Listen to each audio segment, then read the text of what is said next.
What information do you need to make available to your learners? So when teaching Level 3 Certificate in Assessing Vocational Achievement, we need to give information about the assessments themselves, potentially looking at timescales and availability to carry out these assessments. So let's start with the assessments themselves. Do your learners need any particular support to meet the assessment requirements? Will learners benefit from different assessment methods such as verbal, over written assessments, or practical assessments? You might even give your learners the ability to choose themselves, but give them restrictions. So for example, during the Level 3 Certificate in Assessing Vocational Achievement, you'll devise your own assessments. However, you must ensure that you use observations, questioning, and a witness statement. So that's 3 or 4 assessment methods covered. So learners now have the flexibility to pick the 4th assessment based on their preference. One of the most important considerations is to consult with the stakeholders. So stakeholders are those that have an interest on the assessment.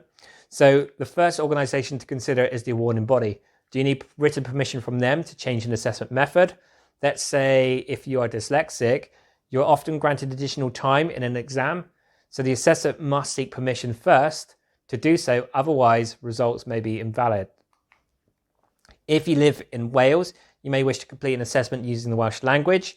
So allow bilingual learners the option to decide which languages they may want the assessment in if it's allowed.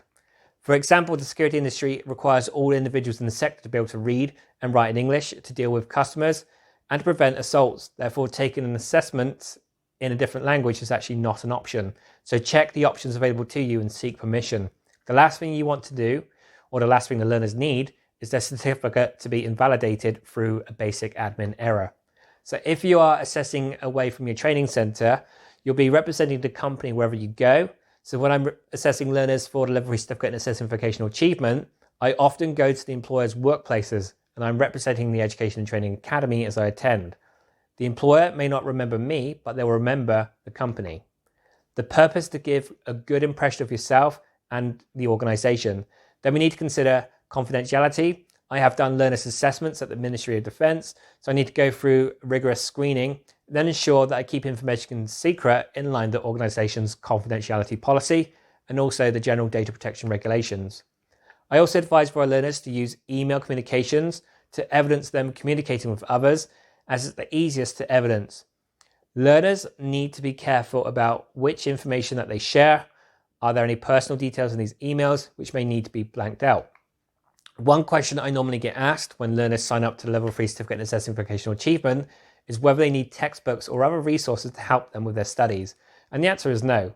As a training provider, we believe that we should be giving you the materials you need to complete your course, and many others are out there expect you to find other materials and then pay for them yourself to complete your course.